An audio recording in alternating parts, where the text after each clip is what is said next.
ایک بادشاہ نے اپنے بہنوئی کی سفارش پر ایک شخص کو موسمیات کا وزیر لگا دیا۔ ایک روز بادشاہ شکار پر جانے لگا تو روانگی سے قبل اپنے وزیر موسمیات سے موسم کا حال پوچھا۔ وزیر نے کہا کہ موسم بہت اچھا ہے اور اگلے کئی روز تک اسی طرح رہے گا، بارش وغیرہ کا قطعاً کوئی امکان نہیں۔ بادشاہ مطمئن ہو کر اپنے لاؤ لشکر کے ساتھ شکار پر روانہ ہو گیا۔ راستے میں بادشاہ کو ایک کمہار ملا۔ اس نے کہا، حضور، آپ کا اقبال بلند ہو، آپ اس موسم میں کہاں جا رہے ہیں؟ بادشاہ نے کہا، شکار پر جا رہا ہوں۔ کمہار کہنے لگا، حضور، موسم کچھ ہی دیر بعد خراب ہونے لگا ہے اور بارش کے امکانات بہت زیادہ ہیں۔ بادشاہ نے کہا، ابے او برتن بنا کر گدھے پر لادنے والے، تو کیا جانے موسم کیا ہے؟ میرے وزیر نے بتایا ہے کہ موسم نہایت خوشگوار ہے اور شکار کے لیے بہت موزوں ہے، اور تم کہہ رہے ہو کہ بارش ہونے والی ہے۔ پھر بادشاہ نے ایک مصاحب کو حکم دیا کہ کمہار کو 2 جوتے مارے جائیں۔ بادشاہ کے حکم پر فوری عمل ہوا اور کمہار کو 2 جوتے نقد مار کر بادشاہ شکار کے لیے جنگل میں داخل ہو گیا۔ ابھی تھوڑی ہی دیر گزری تھی کہ گھٹا ٹوپ بادل چھا گئے۔ 1 آدھ گھنٹے بعد گرج چمک شروع ہوئی اور پھر بارش بھی ایسی کہ خدا کی پناہ، ہر طرف کیچڑ اور دلدل بن گئی۔ بادشاہ اور مصاحب کو سارا شکار بھول گیا۔ جنگل پانی سے جل تھل ہو گیا۔ ایسے میں خاک شکار ہوتا۔ بادشاہ نے واپسی کا سفر شروع کیا اور برے حالوں میں واپس محل پہنچا۔ واپس آ کر اس نے 2 کام کیے۔ پہلا یہ کہ وزیر موسمیات کو برطرف کیا، اور دوسرا یہ کہ کمہار کو دربار میں طلب کیا، اسے انعامات سے نوازا اور وزیر موسمیات بننے کی پیشکش کی۔ کمہار ہاتھ جوڑ کر کہنے لگا، حضور، کہاں میں جاہل اور ان پڑھ شخص اور کہاں سلطنت کی وزارت؟ مجھے تو صرف برتن بنا کر بھٹی میں پکانے اور گدھے پر لاد کر بازار میں فروخت کرنے کے علاوہ کوئی کام نہیں آتا۔ مجھے موسم کا رتی برابر پتہ نہیں۔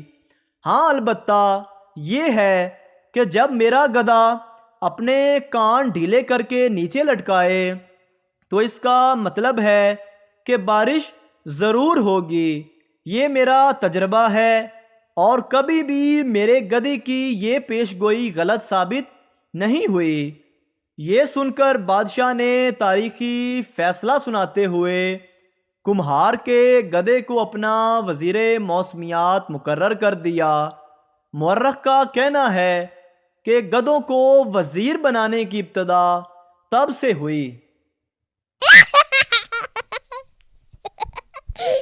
ایک دفعہ کا ذکر ہے کہ ایک نواحی گاؤں کے کسان نے کھیتوں میں کام کرتے ہوئے کچھ بٹیرے پکڑ لیے۔ اس نے سوچا، خود ان بٹیروں کا کیا کرنا ہے، کیوں نہ یہ سب سے بڑے اور بااثر افسر کو تحفے میں دیے جائیں۔ اب بھلا پٹواری سے بڑا افسر کون ہو سکتا تھا، اور پھر کسان کو پٹواری سے کام بھی تھا، تو وہ چل پڑا کہ چل کے پٹواری صاحب کو خوش کرتے ہیں۔ پٹواری کے گھر کے باہر پہنچ کر سادہ لو دیہاتی کسان نے باہر سے ہی آواز دی۔ کسان بولا، پٹواری صاحب جی۔ پٹواری بولا، ہاں اوے رحمیاں کیے؟ کسان بولا، جی چودھری جی، بٹیرے کھا لیندے ہو۔ اسی دوران ایک ستم ظریف جو اس کے پاس سے گزر رہا تھا، اس نے آہستہ سے رحمے کو کان میں بتایا کہ پٹواری کا تبادلہ ہو گیا ہے۔ پٹواری قدرے خوشی سے بولا، آہو آہو کھا لینے آ۔ کسان بولا، چنگا پھر پھڑیا کرو تے کھا لیا کرو۔ بیوی: میں ذرا میکے جانا چاہتی ہوں۔ خاوند: اللہ کی امان ہو، سب کو میرا سلام کہنا۔ بیوی بولی: تم تو مجھ سے جان ہی چھڑانے کے لیے بیٹھے ہوتے ہو۔ خاوند بولا: لا حول ولا قوت الا باللہ۔ بیوی: میں ذرا میکے جانے چاہتی ہوں۔ خاوند: آج ادھر ہی رہو میرے ساتھ، کسی اور دن چلی جانا۔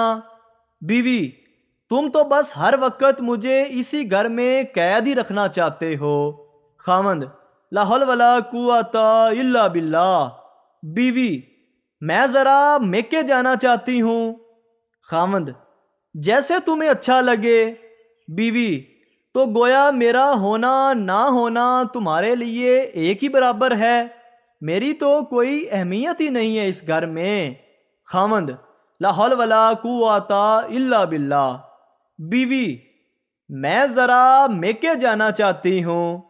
خاوند بولا: کہو تو میں بھی تمہارے ساتھ چلوں۔ بیوی: یعنی میں میکے اس لیے جا رہی ہوں کہ میری آپ سے وہاں پر ملاقات طے ہے، مجھے کچھ آرام چاہیے، اس لیے ادھر جا رہی ہوں۔ خاوند: لا حول ولا قوت الا باللہ۔ نتیجہ: ہر بشر، جن، بھوت، نباتات اور ساری جمادات ابھی تک ایسا کوئی جواب ڈھونڈنے سے قاصر ہے جس سے بیوی راضی ہو جائے۔